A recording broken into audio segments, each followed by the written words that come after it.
देखिए क्लास 10 के चैप्टर 7 का जो एग्जाम्पल 10 है, क्वेश्चन में हमसे बोला गया है if the points A B C and D are the vertices of the parallelogram taken in order, find the value of P.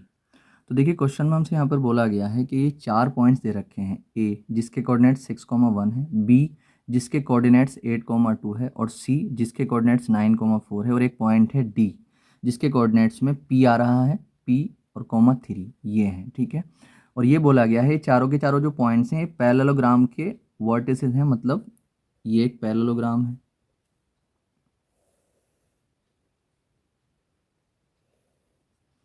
ये यहाँ पर हमने एक पैरेललोग्राम बना दिया। इसको मैंने ए ले लिया, इसको बी और इसको सी और इसको डी ले लिया। ठीक है, तो ये बोला गया है कि जो ये ए पॉइंट है वो यहाँ पर मतलब ऑर्डर में ही है।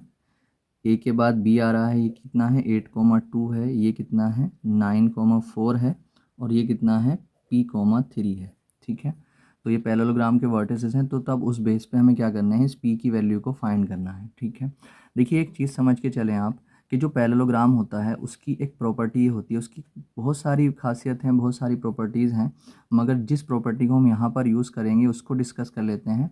देखिए पैरेललोग्राम की एक प्रॉपर्टी होती है कि जो पैरेललोग्राम के जो डायगोनल्स होते हैं, जो पैरेललोग्राम का जो डायगोनल्स होते हैं वो एक दूसरे को बिल्कुल मिड पर काटते हैं। कहाँ पर काटते हैं? बिल्कुल मिड पर। ये ए सी डायगोनल है और ये बी डी डायगोनल है। ये दोनों एक दूसरे को जहाँ पर कट करेंगे वहाँ से ये बिल्कुल आधे आधे हो जाएंगे। अगर मान लीजिए डायगोनल इक्वल नहीं होते हैं, पैरेललोग्राम के डायगोनल इक्वल नहीं होते हैं, मगर जहाँ से काटते हैं वहाँ से ये आधे आधे हो जाते हैं। अगर मान लीजिए ये 8 सेंटीमीटर का था, अगर ए सी जो है 8 सेंटीमीटर का था, तो अब जहाँ से कट गया है वहाँ से 4 सेंटीमीटर का इधर बचा है और 4 सेंटीमीटर का इधर बचा है, 4 का इधर बचा है और 4 का इधर बचा है। और अगर बी डी 6 सेंटीमीटर का था तो 3 इधर बचा है और 3 इधर बचा है। मतलब इस हिसाब से जब 3 इधर बचा है और 3 इधर बचा है तो ये पॉइंट इसका मिड पॉइंट हो गया बी डी का। और ए सी अगर अगर जो है ये 4 इधर बचा है और 4 इधर बचा है तो इस हिसाब से भी ये भी इस ए सी का मिड पॉइंट हो गया। तो कहने का मतलब ये है कि जो इन दोनों का जो मिड पॉइंट होता है वो सेम ही होता है। ठीक, तो हम क्या करते हैं, इसी प्रॉपर्टी को यूज़ करेंगे इस पी की वैल्यू को निकालने के लिए। ठीक है, तो अब हम यहाँ पर क्या करते हैं, इस पॉइंट को ले लेते हैं ओ, और हमें मिड पॉइंट फॉर्मूला मालूम होता है। अगर कोई भी लाइन होती है, कोई भी लाइन सेगमेंट है, अगर कोई भी लाइन सेगमेंट है, अगर हमारे पास कोई भी लाइन सेगमेंट है और उस लाइन सेगमेंट के बिल्कुल मिड के कोऑर्डिनेट्स अगर हमें निकालने हैं और उसके कोऑर्डिनेट x1 y1 है अगर, और इसको x2 y2 है अगर, और इस लाइन सेगमेंट के बिल्कुल मिड पर कोई पॉइंट है उसके कोऑर्डिनेट्स अगर हमें निकालने हैं, तो फॉर्मूला होता है x1 + x2/2 y1 + y2/2। इस फॉर्मूले से हम, जिसको मिड पॉइंट फॉर्मूला कहते हैं, इससे इसके कोऑर्डिनेट्स आ जाते हैं। तो इसी तरीके से अगर हम ए सी के बेस पे देखेंगे तो ए सी के बेस पे ओ मिड पॉइंट है, तो ए सी के बेस पे अगर हम ओ के कोऑर्डिनेट्स निकालेंगे तो कुछ ना कुछ आएंगे। ठीक है, फिर उसी तरीके से अगर हम बी डी के बेस पे देखते हैं ओ को, तो बी डी का भी ओ जो है वो मिड पॉइंट है। ठीक है, तो बी डी के बेस पे भी हम ओ के कोऑर्डिनेट्स निकालेंगे, फिर उन दोनों को हम इक्वल रख सकेंगे। ठीक है, देखिए अब क्या करेंगे, सबसे पहले हम यहाँ पर बात कर लेते हैं फॉर ए सी।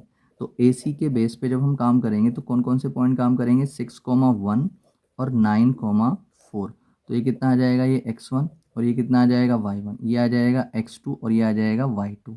तो हम क्या कर रहे हैं, हम इस ए सी के बेस पे, इस ए सी के बेस पे ओ के कोऑर्डिनेट्स निकाल रहे हैं। तो कोऑर्डिनेट्स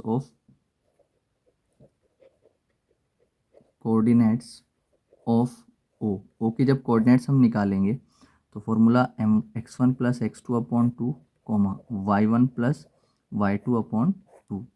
तो यहाँ पर x1 कितना था, x1 था 6 और x2 कितना था 9 और अपॉन में 2, y1 कितना था 1 + 4 और अपॉन में 2। तो यहाँ पर 9 और 6 कितने हो जाएंगे, 9 और 6 15 और अपॉन में 2, ये 5/2। ठीक है, तो ओ के कोऑर्डिनेट्स हमने निकाले, इस ओ के कोऑर्डिनेट्स हमने ए सी के बेस पे निकाले, तो वो कितने आ गए 15/2, 5/2। ठीक है, ये क्या है, कोऑर्डिनेट्स ऑफ ओ हैं, इसको मैंने इक्वेशन फर्स्ट मान लिया। अब हम ये जो बी डी है, इस बी डी के बेस पे भी बी डी के मिड पॉइंट के कोऑर्डिनेट्स निकालेंगे तो ओ के ही कोऑर्डिनेट्स आएंगे, क्योंकि ओ बी डी का मिड पॉइंट है। तो अब यहाँ पर हम लिखेंगे फॉर बी डी।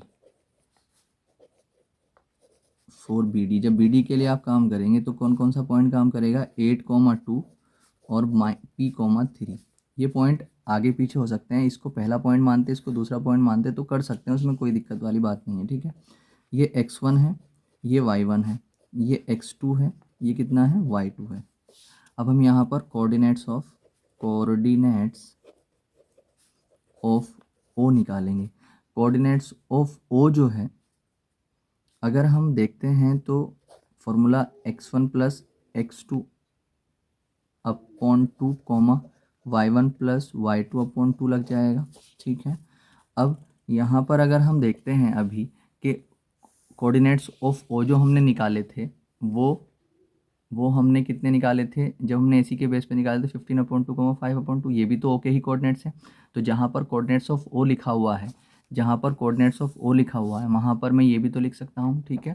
तो मैं अब यहाँ पर करूँगा कि जहाँ पर ये लिखा हुआ है कोऑर्डिनेट्स ऑफ ओ, तो वहाँ पर ये 15/2 5/2 लिख सकता हूँ, ठीक है।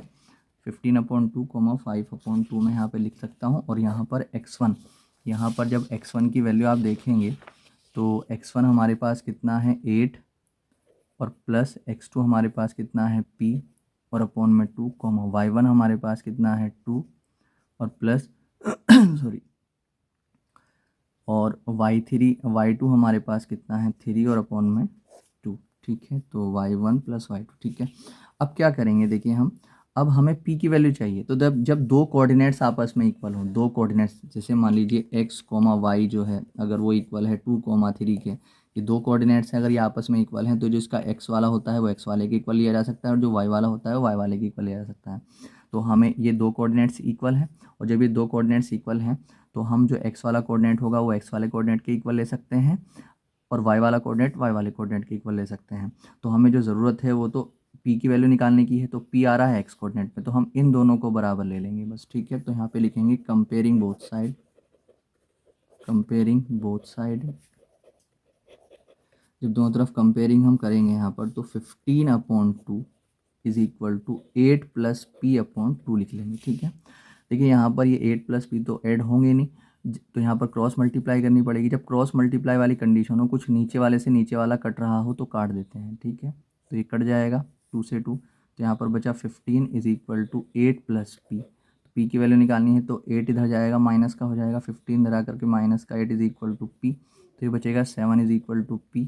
तो इसलिए हमारे पास जो आ गया वो आ गया p इज इक्वल टू 7। ये इसका जो है आंसर हो जाएगा, ठीक है, ये इसका आंसर हो जाएगा। p की वैल्यू आ चुकी है 7।